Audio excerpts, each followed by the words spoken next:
할렐루야. 네, 우리의 삶의 목표가 하나님 기쁘시게 해드리는 것인 좀 있습니다. 하나님 영광 올려드리는 것인 좀 있습니다. 그걸 위해서 고난도 좀 감수할 수 있겠죠? 이럴 때 아멘을 크게 하셔야 되는데. 네, 여러분 혹시 이제 직장생활 하시거나 이제 안 믿는 사람에게 이런 말 혹시 들어보셨는지 모르겠어요. 넌 정말 대단하다. 없으세요? 넌 참 믿음이 좋구나.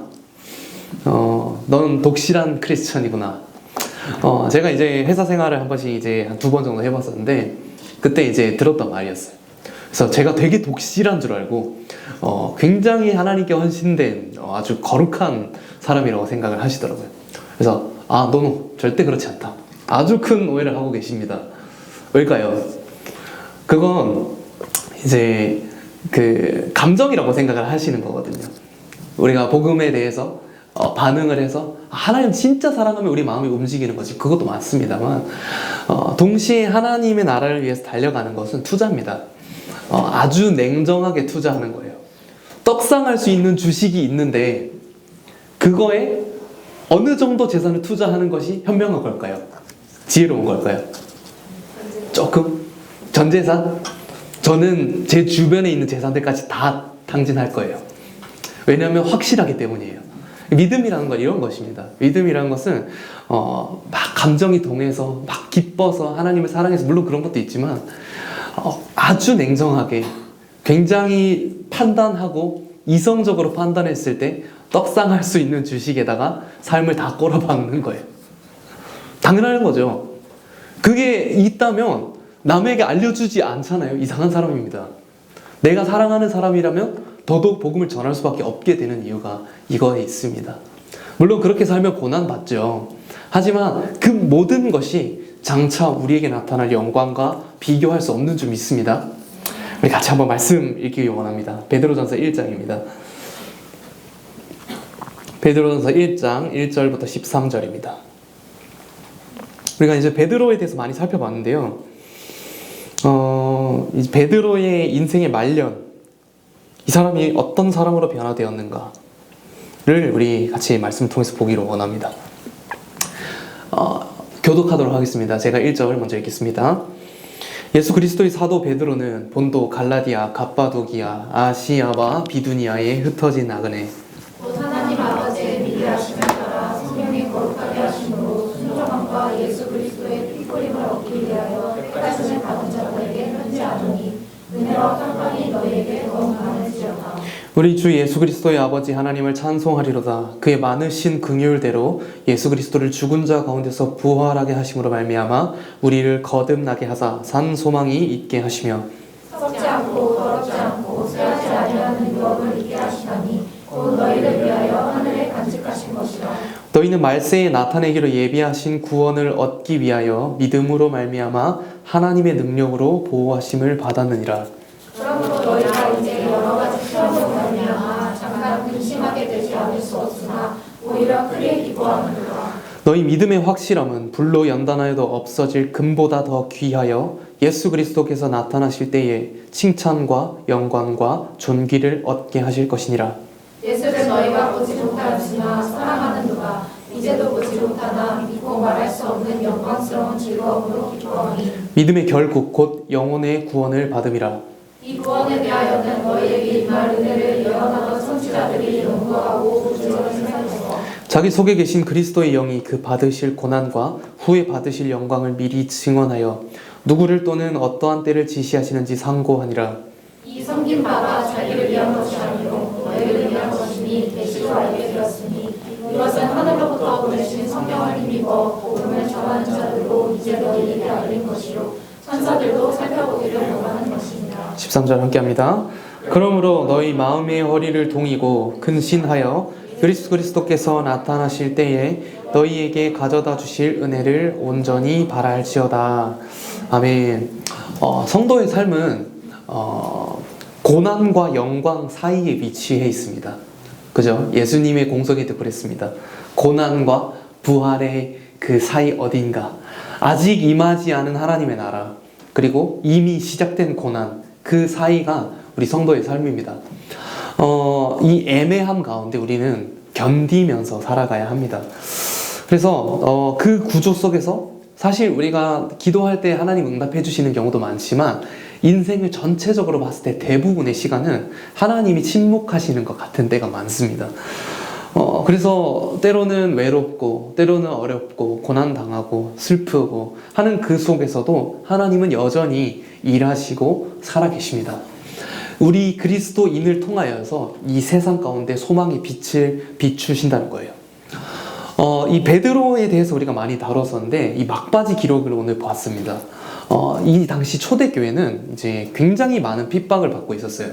네로 황제 여러분 들어보셨죠? 검은 고양이 말고 이 황제가 신앙인들을 그리스도인들을 다 잡아서 죽이기 시작했습니다.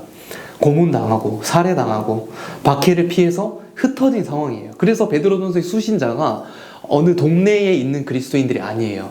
보시면은 2절 우리 1절 보시죠. 예수 그리스도의 사도 베드로는 본도, 갈라디아, 갑바도기아, 아시아와 비두니아에 흩어진 나그네. 사람들이 다 흩어져 있는 거예요. 왜냐? 로마로부터 쫓겨났기 때문입니다. 나가라고 한 건 아니고 로마 안에 있는 그리스도인들을 다 죽이니까 그리스도인들이 다 밖으로 도망 나간 거예요. 그래서 나그네들입니다. 나그네들. 난민들이죠. 이 시대 가운데도 난민이 굉장히 많습니다. 여러분 난민 돼본 적 없으시죠? 저도 없는데요, 다행히. 이제 집이 없는 거잖아요. 갈 곳이 없어요. 그리고 거처가 없기 때문에 여기저기 헤맵니다. 근데 그들의 정체성을 그들이 참 너네가 참 고생이 많다 또는 어렵지만 조금만 힘내라 라고 말하는 것이 아니라 2절로 이렇게 본문에서 그들의 정체성을 말합니다. 2절 우리 같이 한번 읽어볼게요. 시작. 곧 하나님 아버지의 비례하심을 따라 성령이 거룩하게 하심으로 순종함과 예수 그리스도의 피뿌림을 얻기 위하여 택하심을 받은 자들에게 편지하노니 은혜와 평강이 너희에게 더욱 많을지어다. 누구라고 하죠? 순종함과 예수 그리스도의 피뿌림을 얻기 위해서 택함 받았다. 우리가 택함 받은 이유가 뭐라고요? 평안하게 행복하게 살기 위해서가 아니라 순종하기 위해서, 그리고 예수 그리스도의 피뿌림을 얻기 위해서라고 합니다. 그들의 정체성은 이거였어요. 그들의 정체성의 근원이 어디에 있냐면 순종과 예수 그리스도의 피뿌림이라는 거예요. 예수 그리스도의 피뿌림 뭐예요? 보혈 바르는 겁니까? 그거 이상이죠. 그리스도를 따라서 그리스도의 고난을 우리의 남은 육체 가운데 그리스도의 남은 고난을 채워나간다는 거예요. 그러니까 성도의 정체성은 어디 있냐면 고난에 있습니다. 그리고 그 고난 가운데 있는 성도들의 소망이 무엇이냐면 그 다음 3절에 나옵니다. 같이 한번 읽어볼게요. 시작. 우리 주 예수 그리스도의 아버지 하나님을 찬송하리로다. 그의 많으신 긍휼대로 예수 그리스도를 죽은 자 가운데서 부활하게 하심으로 말미암아 우리를 거듭나게 하사 산 소망이 있게 하시며. 이거 굉장히 독특한 표현입니다. 산 소망. 소망이 어떻게 살아있습니까? 무엇과 비교되냐면 4절 한번 띄워주실래요? 4절을 보면은 썩지 않고 더럽지 않고 쇠하지 않는 유업, 이게 산 소망이에요. 그러면 반대로 썩고 더럽고 쇠하는 무언가가 있다는 거죠. 뭘까요? 네로 황제와 그가 만든 로마의 영광을 말합니다. 다 썩어질 것이라는 거예요. 없어질 거라는 거예요. 귀하지 않은 거예요. 쇠할 겁니다. 근데 그것이 아니라 진짜 우리에게 있어야 할 유업, 예수 그리스도의 피뿌림, 그분의 뜻에 따라서 순종하는 것에 있다는 거예요. 이 당시 로마는 전 세계 최대의 제국이었어요. 헬라 철학이 얼마나 훌륭했습니까? 많은 지식인들이 글을 썼고요. 아주 많은 지식들이 퍼져나갔었습니다. 군사력 어마어마했죠. 그 당시 문화가 어땠습니까? 2000년 전인데도 굉장히 고도로 발달된 문화를 가지고 있었어요. 문명을 가지고 있었고요. 식문화, 식도락이 있었습니다. 그리고 엄청나게 음란했죠. 그 모든 것들을 로마는 다 자랑했어요. 왜냐? 이 모든 것이 부유하기 때문에 나올 수 있는 거거든요. 아니, 목욕을 누가 어떻게 즐깁니까? 부유하기 때문에 할 수 있는 거예요. 음란할 시간이 어디 있습니까? 힘든 사람은. 근데 이 여유가 되고 기쁨이 있고 즐겁게 이 모든 것들을 한다고 자랑했다는 거예요. 이 세상에서 가장 위대한 제국, 그것이 소망이 아니라는 거예요. 썩은 유업이고 그것은 예수의 고난 가운데 있는 우리에게 하나님을 찬송할 수 있는 산 소망이 있다라고 말하는 겁니다. 위로하는 거죠. 근데 이 위로받는 사람들이 지금 어디냐면 여러 가지 흩어져 있어요. 나그네입니다. 특히 초대교회 성도들의 삶은 이 교회에서 이루어져 있는데 지하에 있었습니다. 이 교회들은 건물을 버젓이 만들고 참된 교회 이렇게 팻말 걸어놓으면 다 죽는 겁니다. 그 참된 교회 성도뿐만 아니라 그와 연결되어 있는 사람들이 다 고문을 당하게 됩니다. 그래서 이 성도들은 땅을 파고 지하로 들어갔어요. 땅을 여러분 파보셨어요? 최대한 깊게 파면 얼마 정도 팔까요? 생각보다 쉽지 않습니다. 1m 파면 많이 판 겁니다. 근데요, 당시 기준으로 이 땅굴의 깊이를 쟀을 때 평균적으로 한 15m 정도가 됐다고 해요. 제대로 된 굴착기가 있었을까요? 삽조차 제대로 없었을 확률이 높습니다. 거의 손으로 판 거예요. 그래서 지하 5층 정도로 깊이 들어갑니다. 그러면 그 정도 땅굴 깊숙이 들어가면 산소가 희박해집니다. 숨이 막히고 삶의 질이 굉장히 떨어집니다. 그리고 동굴로 들어가서 그냥 사냐? 아니요, 뚜껑 덮어놓고 삽니다. 그 말은 뭐냐? 빛이 없다는 겁니다. 빛이 없고 그 안에서 음식을 해야 되는데 음식도 구할 형편이 안 됩니다. 그래서 한 카타콤, 한 굴에 이제 엄청나게 많은 지하 도시, 큰 도시가 형성이 되었고 그곳에서 수천 명의 사람들이 살았다고 합니다. 그 안에서 화장실도 해결하고 음식도 해먹으면서. 근데 그리스도인들이 너무 많은 거예요. 그래서 이 굴 안에 다 살 수가 없는 거예요. 그래서 성경에 어떻게 기록이 되어 있냐면 이 사람들이 암혈에 거했다라고 나와요. 암혈이 뭐냐? 이게 이제 우리가 일반적으로 생각하는 동굴입니다. 바위를 파내는 거죠. 이 당시 기준으로 이 굴은 보통 그 무덤을 만들 때 쓰는 굴이었어요. 그 말은 뭐냐면 원룸입니다. 짧아요. 작죠. 근데 사람들이 많이 거해야 되잖아요. 그 안에. 그렇기 때문에 바위를 파서 들어갑니다. 바위를 파서 동굴을 파서 들어가서 그 안에서 살게 되는 것이죠. 그렇게 박해와 핍박을 피해서 지하로 숨고 내 동굴 가운데 그렇게 이렇게 피해서 살면서도 그분들의 삶 가운데 있었던 거는 내 인생 왜 이렇게 구차할까? 나 왜 이렇게 힘들까?가 아니라 베드로 사도가 선포하는 것은 찬송하라. 찬송하라고 말합니다. 산 소망이 너희에 있다라고 말합니다. 그 근거가 오늘 본문에서 나눌 말씀들이에요. 오늘 본문뿐만 아니라 여러 베드로전서 말씀들을 나눌 건데 그 안에서 뭐가 도대체 소망인지 그것이 우리가 공감이 될 만한지 한번 찾아봅시다. 8절 우리 같이 한번 읽어볼게요. 8절 시작. 보지 못하였으나 사랑하는도다. 이제도 보지 못하나 믿고 말할 수 없는 영광스러운 즐거움으로 기뻐하노니. 아멘. 예수님을 보지 못한다는 거예요. 성경에서 믿음을 말할 때 항상 붙여 말하는 게 뭐냐면 보이지 않는다는 거예요. 보이지 않는다는 거. 그래서 어떤 사람들은 전도할 때 하나님을 나한테 보여줘봐. 보여주면 믿을게. 믿음은 그런 게 아닙니다. 믿음은 안 보이는 상황에서 뭐죠? 전 재산을 거는 거예요. 누가 할 수 있죠? 야수의 심장을 가진 사람. 하나님 앞에서 이것이 정말 확신한 사람은 내 인생을 걸 수 있는 거예요. 그래서 성도들이 걸었기 때문에 이 지경에 처한 거예요. 그렇기 때문에 동굴에 있어도 땅굴에 있어도 그들이 하는 고백을 원하면 주님 사랑합니다. 제정신입니까? 그 예수 때문에 지금 동굴에 거하는 거잖아요. 그 예수 때문에 내 자녀가 굶어 죽는다고요. 그 예수 때문에 피해를 뿌리고 있다고요. 근데 예수를 사랑한대요. 왜 그럴까요? 왜 그럴까요? 영광이 보이기 때문입니다. 그 영광을 실제로 이 영광이 우리에게 주어질 거라고 믿기 때문입니다. 확신하기 때문입니다. 이게 떡상할 주식이에요. 확실한 가치. 앞으로 반드시 그 날은 오게 됩니다.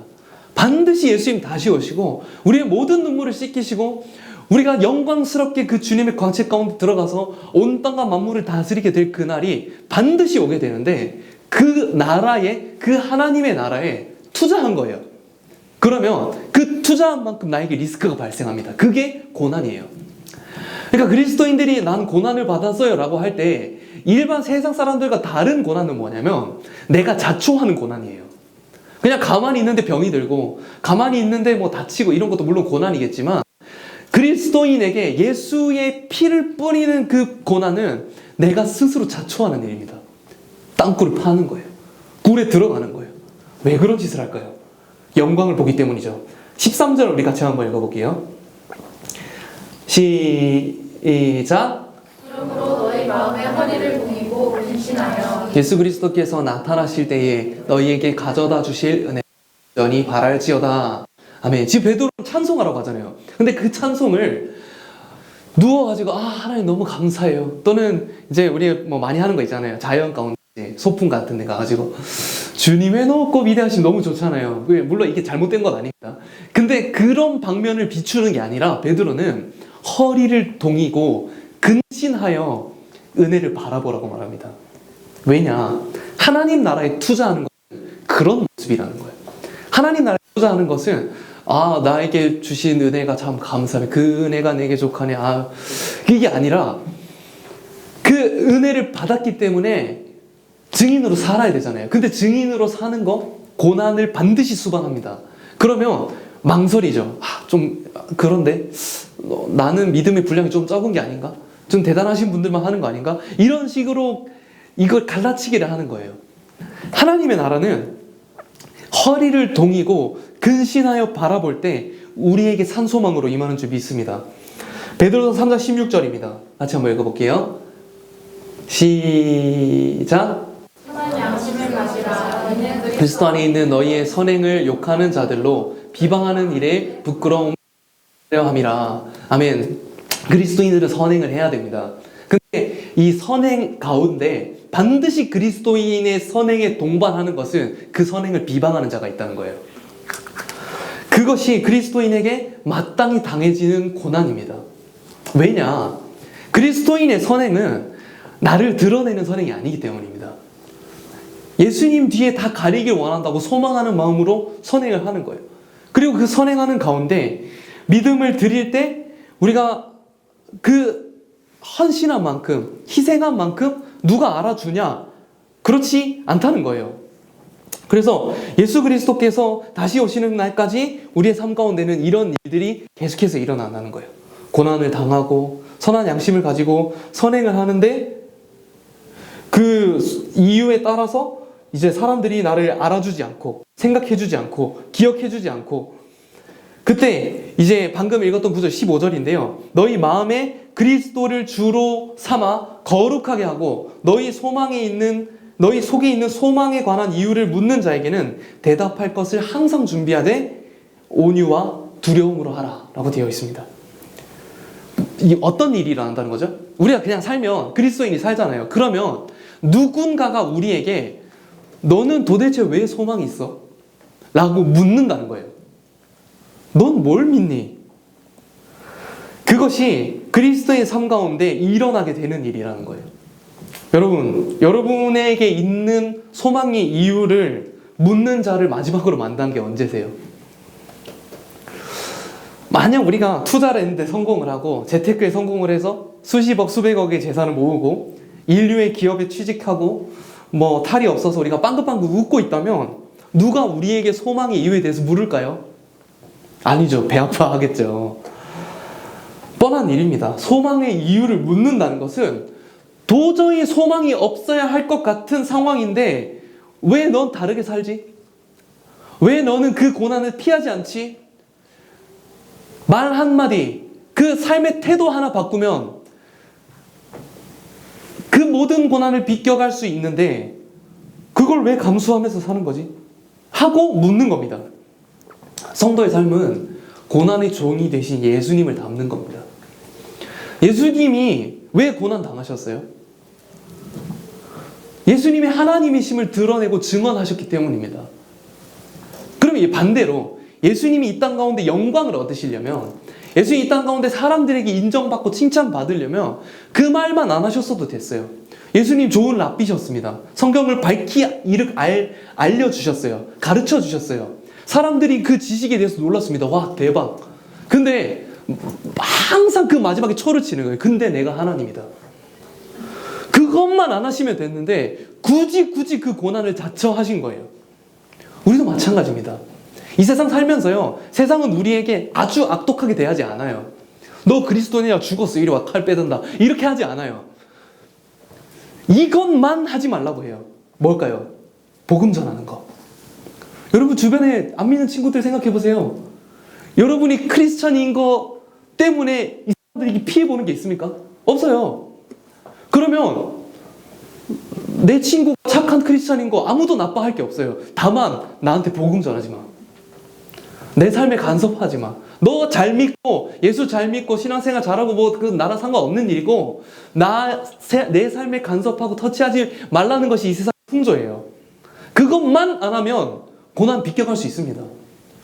그리스도인이라서 고난 당하는 거 없어요. 근데 굳이 그 일을 해야겠는 거예요. 왜? 말씀을 듣는데 하나님의 나라가 이게 너무 떡상할 수 있는 주식인 것 같은 거. 그러면 내 전 재산을 얼마나 걸어야 되지? 걸어 말아 고민합니다. 고민되는 게 당연한 일이에요. 왜냐하면 그 주식에 대해서 확신이 없기 때문이에요. 근데 확실히 믿는다면 걸 수 있는 거예요. 걸면 주변 사람들이 날 싫어하게 됩니다. 우리가 예수님을 닮는다면 반드시 일어나게 되는 일입니다. 예수님이 닮는다는 건 단순히 선해지는 게 아닙니다. 단순히 착하게 좋은 모든 사람들이 다 잘 대해주는 거, 어려운 사람 도와주고 격려해주고 그것만이 아닙니다. 굳이 비켜갈 수 있는 고난을 자처하는 거죠. 그래서 우리 주변에서 반드시 그런 사람이 나와야 돼요. 넌 도대체 뭐니? 넌 무슨 소망을 가지고 있니? 이상한 취급을 받아야 합니다. 이게 초대교회 선교의 힘이었습니다. 선교는 뭐냐면 우린 되게 선교는 이게 거의 순교처럼 대단한 어떤 비장함을 가지고 해야 되는 거라고 생각을 해요. 근데 선교는 뭐냐면 딴 게 아니라 너희 속에 있는 소망의 이유를 묻는 자들을 위해 대답할 말을 준비하는 거예요. 준비하라고 말합니다. 왜일까요?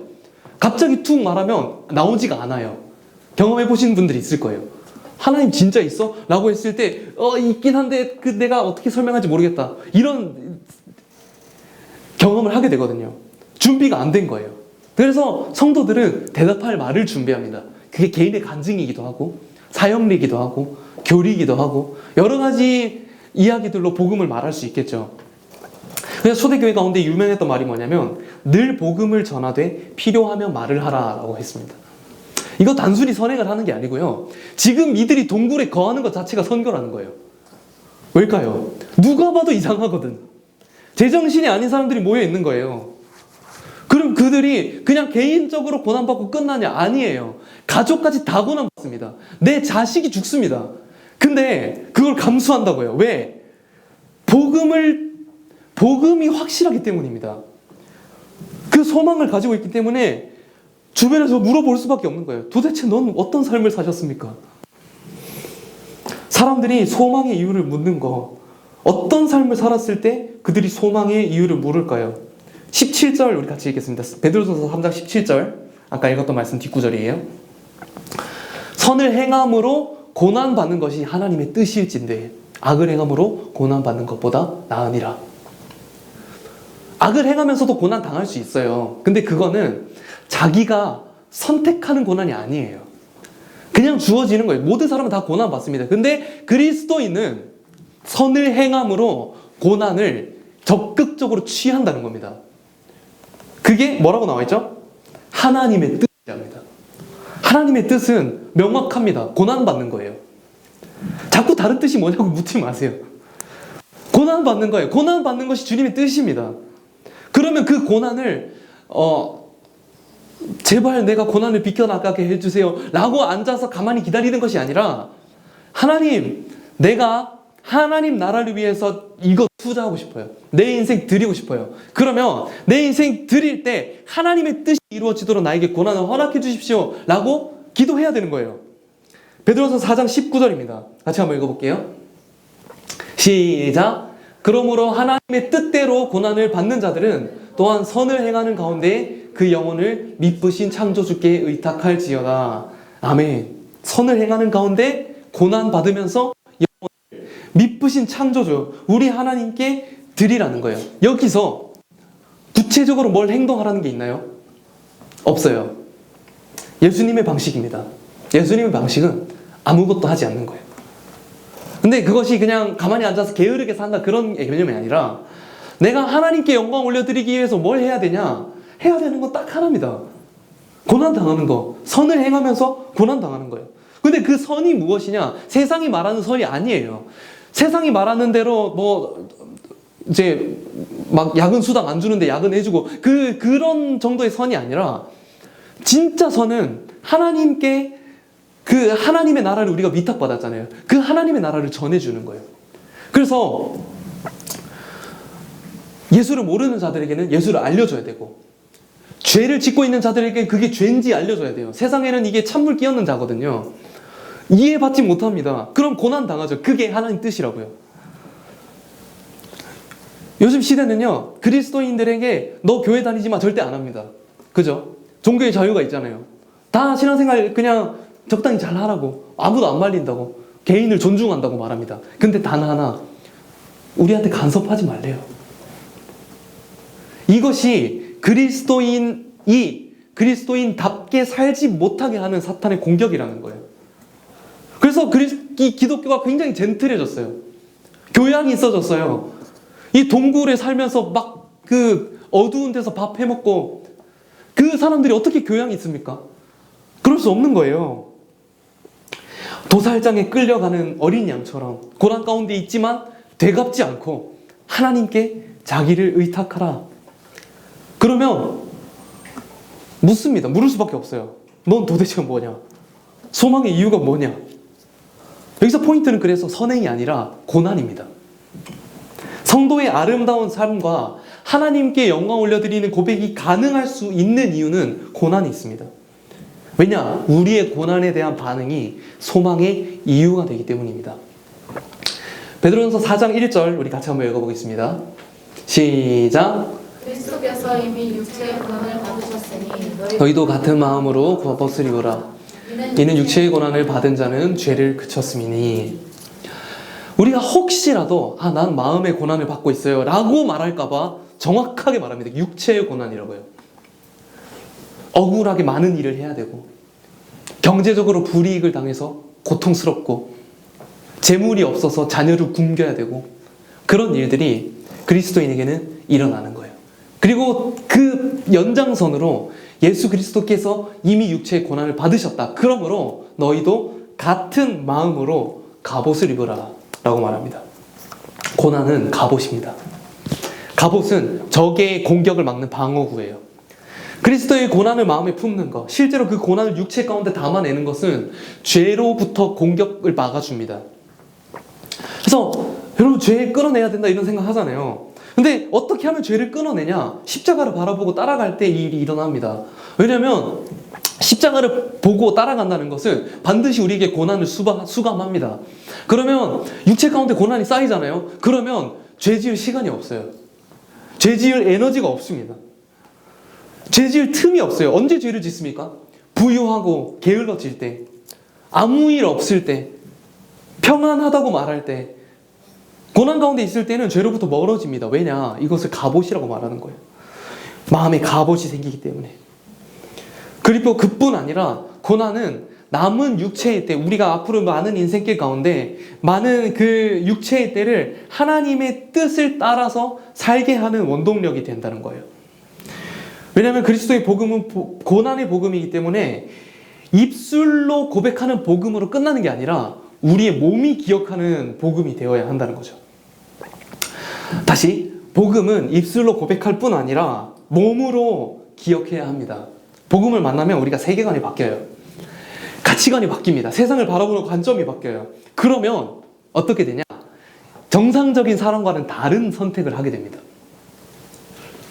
주일 성수하는 직장을 가지기 위해서 경제적인 손해를 감수합니다. 제정신 아니죠. 어려운 사람을 돕기 위해서 내 자식을 굶깁니다. 제정신이 아닌 거예요. 그런 다른 선택들을 하는 거예요. 그런 선택만 하는 게 몸의 습관이 되어버려요. 이게 몸으로 기억하는 복음입니다. 그래서 복음은 그저 교리를 고백하고 구원 따먹는 게 아니라 복음은 우리를 죄로부터 떠나게 하고 육체의 남은 때를 하나님 뜻대로 살아가게 합니다. 그래서 혹시 우리 가운데 나는 예수를 믿지만 고난이 없다 라면 그건 기적입니다. 바울은 이걸 그리스도의 향기라고 불렀어요. 우리가 이것에 대해서도 오해가 참 많습니다. 그리스도의 향기를 나타낸다. 선한 영향력을 끼친다. 세상 사람들이 다 좋아하는 게 선한 영향력이 아닙니다. 세상 사람들이 다 좋아하는 게 그리스도의 향기가 아니에요. 그리스도인은 예수를 만났고 그분을 마음에 모시고 살아가면 예수님처럼 살게 됩니다. 예수님 어떤 분이셨어요? 찬물 끼얹으시는 분이었어요. 어딜 가든. 예수님이 신앙을 모르는 사람들을 만났을 때 복음을 전하거나 또는 그들의 완악함 때문에 해결되어지지 않는 죄가 있다면 예수님 맨날 화내셨어요. 그리스도인은 그냥 단순히 처세술로 사회생활 잘하고 많은 사람에게 사랑받고 그런 삶이 아니라는 거예요. 그리스도인은 하나님의 뜻대로 삽니다. 하나님이 원하시는 대로 살아갑니다. 그러면 그게 그리스도의 향기가 되어서 전해진다는 거예요. 선한 영향력이라는 것은 단순히 우리를 모든 사람들이 다 좋아하는 게 선한 영향력이 아니라 말도 안 되는 짓거리들을 하고 있는 이 세상의 많은 가증한 것들이 우리를 통해서 변화되어지는 일이 일어난다고요. 그러면 변하기 싫은 사람들 있잖아요. 그 사람들은 우리를 싫어하게 되어 있습니다. 그래서 그리스도의 향기라고 말했을 때 바울은 그 뒤에 향기는 죽음의 냄새다라고 말합니다. 죽음의 냄새예요. 세상 사람들이 봤을 때 어떻게 저렇게 살 수 있지? 아, 난 저렇게는 못 살겠다. 우리 삶에는 안전한 지대가 있어요. 내가 이것만 안 하면 안전할 수 있어요. 내가 복음만 안전해도 안전할 수 있고요. 내가 예수님 믿는다는 사실을 알리지 않으면 안전할 수 있습니다. 그래서 어떤 분들은 이제 교회 차에서 이제 스티커를 떼고 자석으로 해야 된다 그런 이야기를 하시는 분들도 있더라고요. 이제 자석을 하면은 이제 떼고 싶을 때 떼고 붙이고 싶을 때 붙이고. 왜냐? 교회 차인 거 붙여놓고 이제 껴들게 하면 안 되니까. 그런 것처럼 생각하는 거예요. 내 삶 가운데 내가 요것만 선택하면 내가 예측 가능하고 통제 가능한 삶을 살 수 있는 그 안전한 지대, 거기 머물러서 살고 싶습니다. 근데 그 안전지대 밖으로 나오는 순간 승냥이 떼들이 있어요. 우리가 예수 믿는 걸 이용하는 사람들. 그죠? 예수 믿는 사람은 내가 안전지대 밖으로 나가는 순간 호구가 됩니다.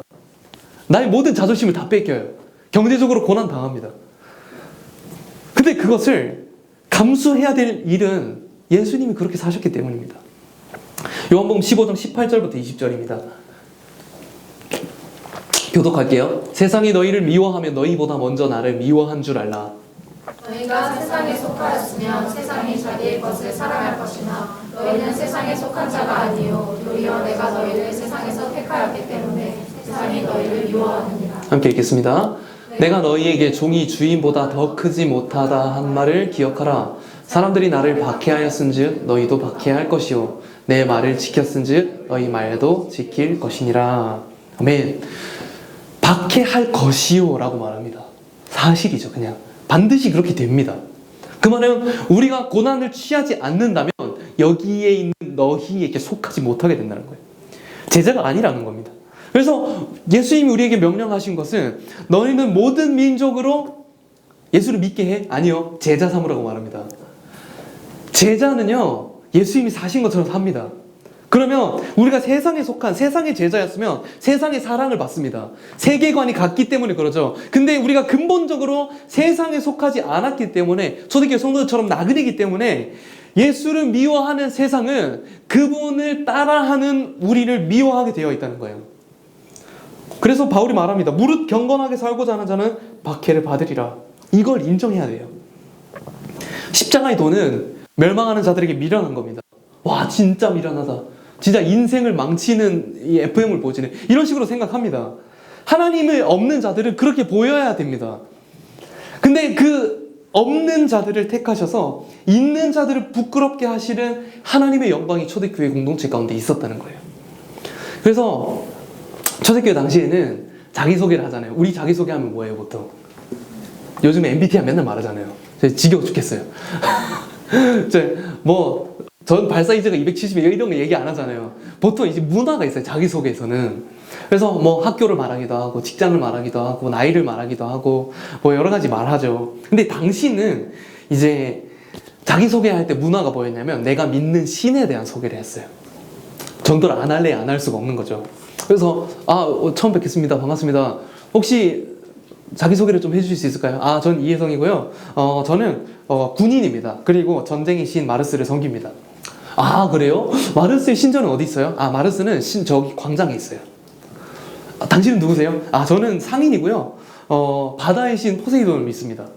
그래요? 신전이 어디 있어요? 신전은 저기 절벽 위에 있어요. 자, 기독교인이 왔어요. 당신은 누구를 믿으세요?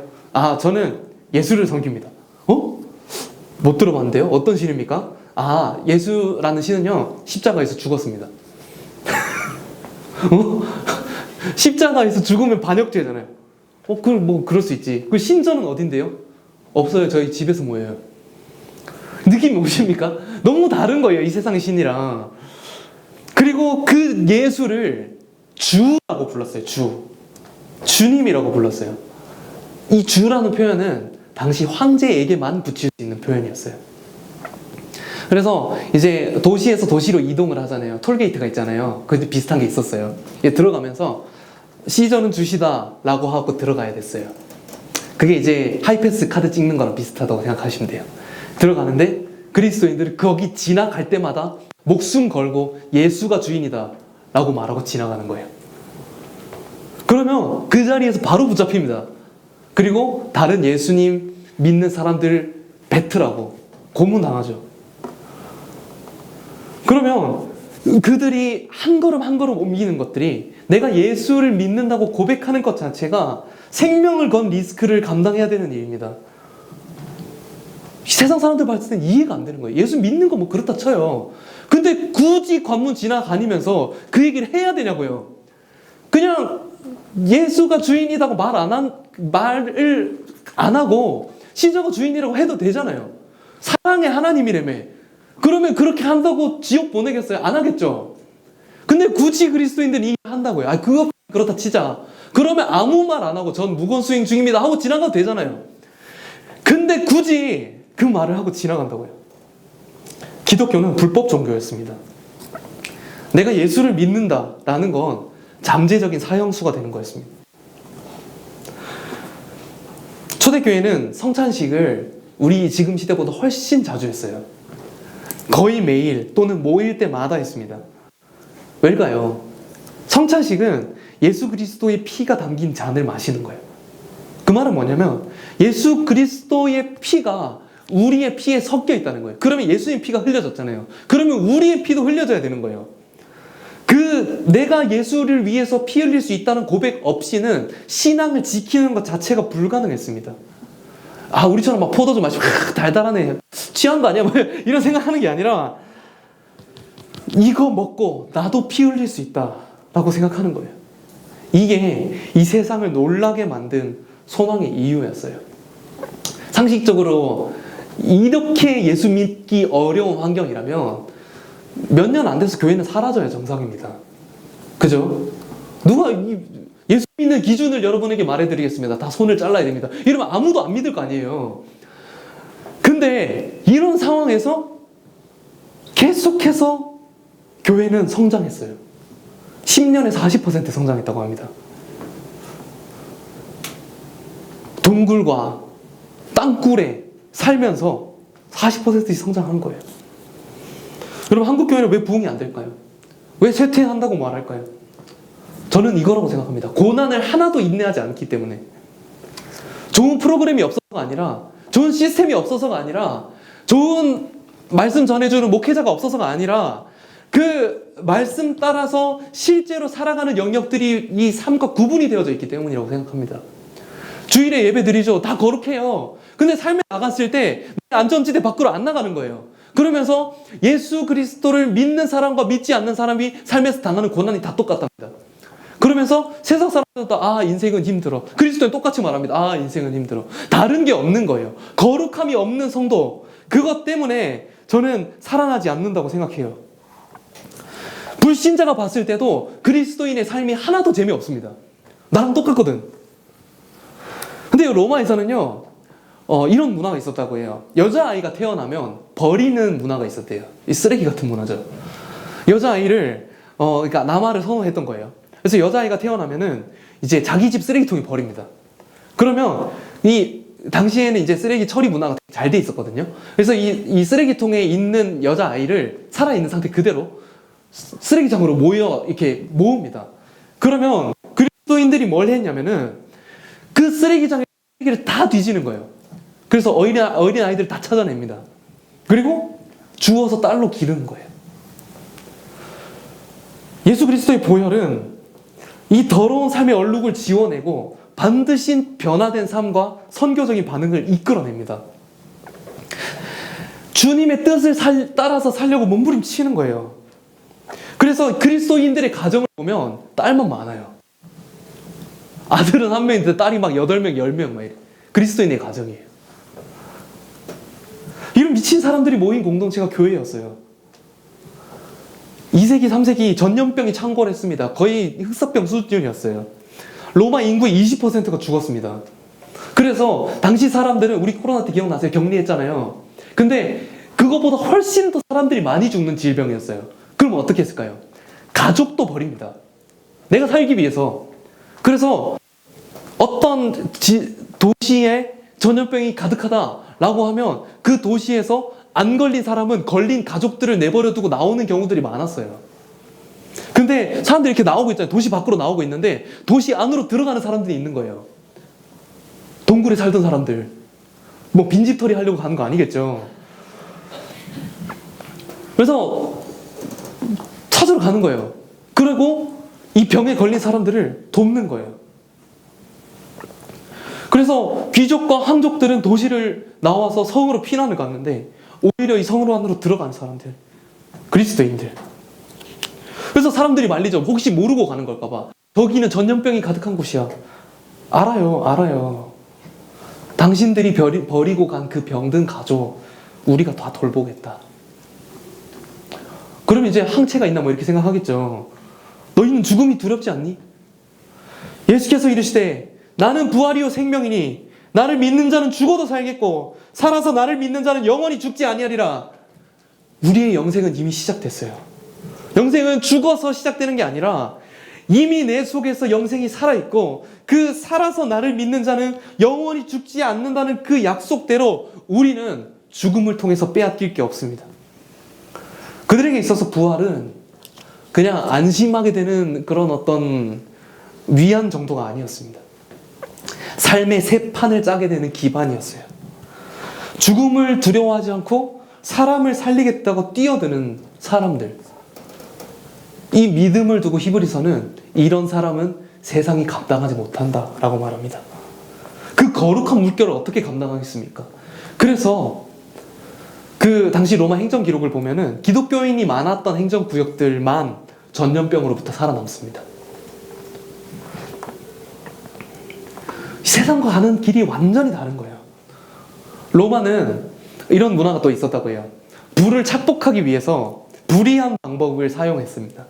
그래서 특히 어떤 걸 이용을 했냐면 장례식을 이용했어요. 로마에서는 명예로운 장례식을 하는 게 굉장히 중요합니다. 그래서 어떤 무덤에 들어가는가, 장례식을 어떻게 거행하는가, 얼마나 많은 사람이 오는가, 이게 굉장히 중요했어요. 근데 이 무덤들과 장례식 어떤 이런 것들을 장악을 해요. 부자들이. 그리고 가난한 사람들이 장례를 못 치르게 만듭니다. 그들에게 초대교회가 장례를 제공했습니다. 무상으로 매장지를 제공했고요. 그들을 섬겨줬어요. 재물이 많아서 가능한 일일까요? 아니요. 초대교회 성도들은 그 땅굴 안에서 밥을 먹어야 됐어요. 제대로 요리를 할 수도 없을 뿐더러 하루에 한 끼 먹을까 말까였습니다. 근데 그렇게 가난한 자들이 로마가 만들지 못하는 사회를 만들었어요. 로마의 콜로세움 그리고 그리스도인의 땅굴 너무 다른 거예요. 시민들을 꽉꽉 채워요. 콜로세움에. 그리고 황제만이 보여줄 수 있는 대단한 쇼를 보여줍니다. 술과 고기를 배불리 먹고 따뜻한 물로 온수 사우나를 즐기고 자랑했어요. 근데 그리스도인들 거기 참여 안 합니다. 그래서 네로는 그리스도인들을 그 콜로세움의 희생자로 세워요. 예수 안 믿는다고 한마디만 하면 나올 수 있어요. 근데 그들은 두려워하면서도 죽음을 맞이했어요. 그리고 그 죽음을 지켜보는 자마다 도대체 소망이 뭐지? 도대체 저들이 믿는 예수는 누구지? 소망의 이유를 궁금해하게 되죠. 그 소망에 따라서 성도는 살아갔습니다. 죽어갔어요. 살고 죽고 별로 의미 있는 일이 아니에요. 그리스도인들에게는. 우리에게 이미 영생이 주어져 없는 줄 믿습니다. 우리는 죽음으로부터 그 어떤 것도 빼앗길 수 없습니다. 초대교회의 핵심 전략은 인내였습니다. 인내는 소극적인 단어가 아닙니다. 인내는 선교를 위한 가장 적극적인 단어입니다. 고난 가운데 인내로 반응하는 것, 그것이 세상으로 하여금 너희 가운데 있는 소망을 묻게 한다는 겁니다. 그들은 자신이 아니라 하나님이 모든 걸 통제하고 계시다고 믿었습니다. 내가 지금 나 그대로 거하는 것, 하나님 허락하신 거죠. 그러면 그 속에서 인내하며 우리가 당한 경주를 달리는 것, 표대를 향하여 달리는 것이 부름받은 자, 또한 그 부름의 상을 위하여 달려가는 자의 고백인 거예요. 감정에 취해서 그렇습니까? 아니요. 가장 지혜로운 투자입니다. 다른 소망을 가진 그리스도인은요, 진실로 육체의 고난은 하나님을 더 갈망하게 만듭니다. 고난 가운데 채워지는 하나님 깊은 임재가 있습니다. 나는 왜 이렇게 신앙이 미적지근할까? 하나님 사랑이 느껴지지 않을까? 고난을 감수하지 않기 때문입니다. 우리가 이익에 줄이고 목마르면 세상이 우리에게 소망을 묻지 않습니다. 근데 의에 줄이고 목마른 자, 하나님의 나라가 우리의 것이 됩니다. 성령의 역사는 안전지대 밖에서 일어납니다. 여기 모여있는 교회에서 일어나지 않아요.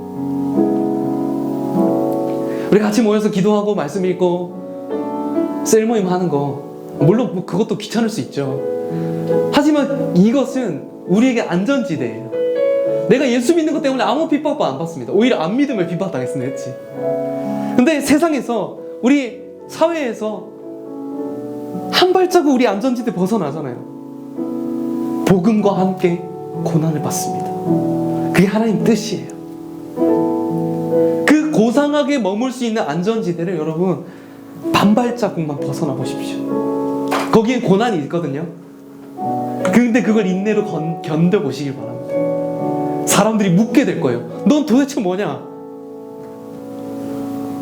주님의 고난을 마음의 갑옷으로 삼고 육체의 죄를 이기고 삶의 남은 때를 주님의 뜻으로 살아가는 그 근본적인 세판이 우리에게 벌어지게 됩니다. 우리 말씀 몇 번 더 읽었으면 좋겠는데요. 로마서 6장 3절부터 7절입니다. 네, 우리 교독하겠습니다.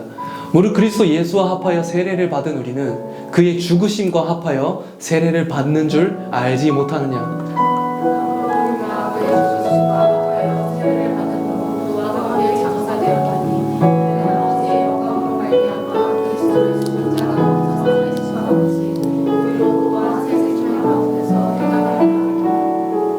만일 우리가 그의 죽으심과 같은 모양으로 연합한 자가 되었으면 또한 그의 부활과 같은 모양으로 연합한 자도 되리라. 이걸 알거니와 우리 옛사람이 예수와 함께 십자가에 못 박힌 것은 죄의 몸이 죽어 다시 되느니라. 죄의 종으로 가지 아니하리라. 7절 함께 읽겠습니다. 이는 죽은 자가 죄에서 벗어나 의롭다 하심을 얻음이라. 아멘. 아멘. 고백했다면 살아내야 합니다. 그리스도의 십자가가 내가 진짜 죽은 십자가, 그 십자가여야 부활이 우리 것이 됩니다. 그래서 세례는 원래 약식 침례입니다. 원래는 침례가 맞아요. 침례는 물에 담급니다. 이게 뭘 표현하는 거냐면 주와 함께 죽었다는 거예요. 꼬르륵 들어가요. 죽는 것입니다.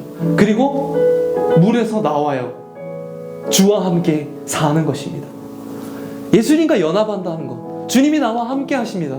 그 의미는 주님의 죽으심과 같은 모습으로 연합한 자가 그의 부활과 같은 모습으로 연합하게 될 것입니다. 여러분, 저는 욕심이 많아요.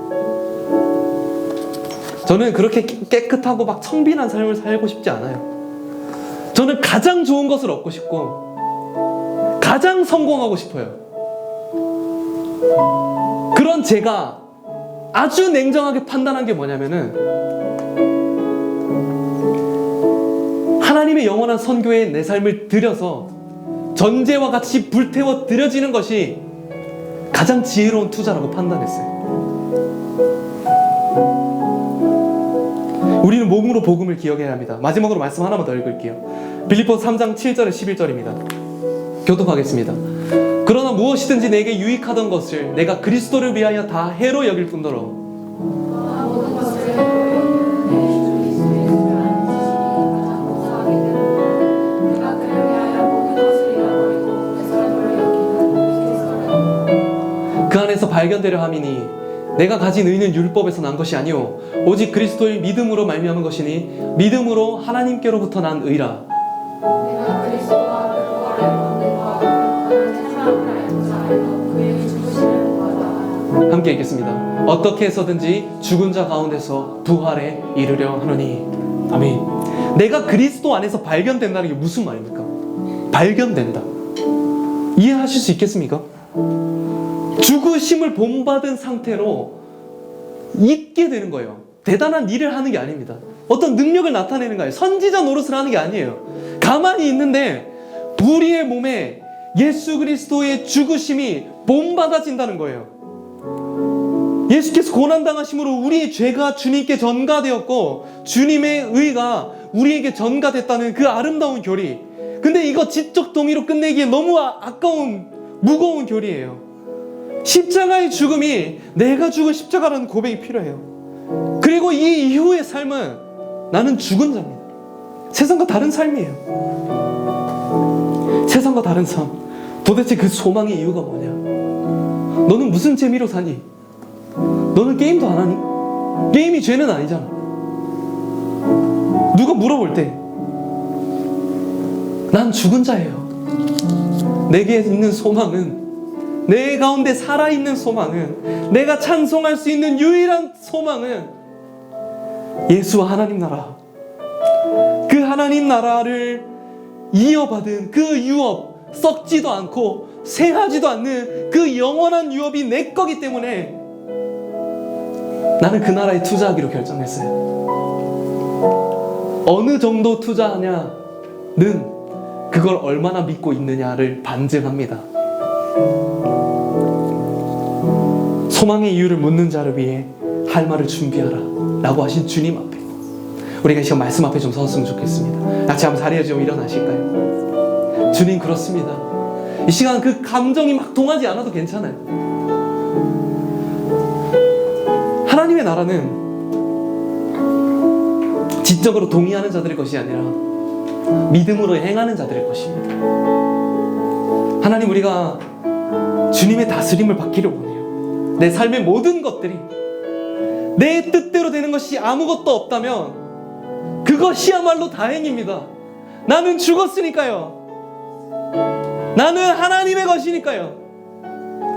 주님의 삶 가운데 당신의 남은 그 고난을 우리의 육체 가운데 채워주십시오. 소망하는 마음으로 좀 기도했으면 좋겠습니다. 하나님, 우리가 경건의 능력을 잃어가면 어찌 됩니까? 하나님, 우리가 예수 믿는다고 하면서도 하나님과 상관없이 살아가면 어찌 됩니까? 하나님, 고난을 인내하지 않고 고난 가운데 계신 주님을 바라보지 않으면서 영광만 취하려고 했기 때문 아닙니까? 하나님, 우리가 그와 함께 영광을 받기 위하여 고난도 함께 받기를 원합니다. 고난에 대해서 반응하며 성도의 그 모든 견인을 하나님께 의탁하고 맡겨드리기를 원합니다. 고난을 갑옷으로 입으며 영적인 전투를 수행하기를 원합니다. 그리스도의 향기를 내뿜기를 원합니다. 고깃집에서 마늘 먹고 잡아뗄 수 없습니다. 우리는 본 것을 전하지 않을 수 없습니다. 우리는 잠잠할 수 없습니다. 우리는 이 땅 가운데 눈치 없는 사람이 되어도 찬물 끼얹는 사람이 되어도 반드시 증인이 되겠습니다. 우리를 올려드리면서 주 한번 부르짖고 함께 기도하겠습니다. 주여,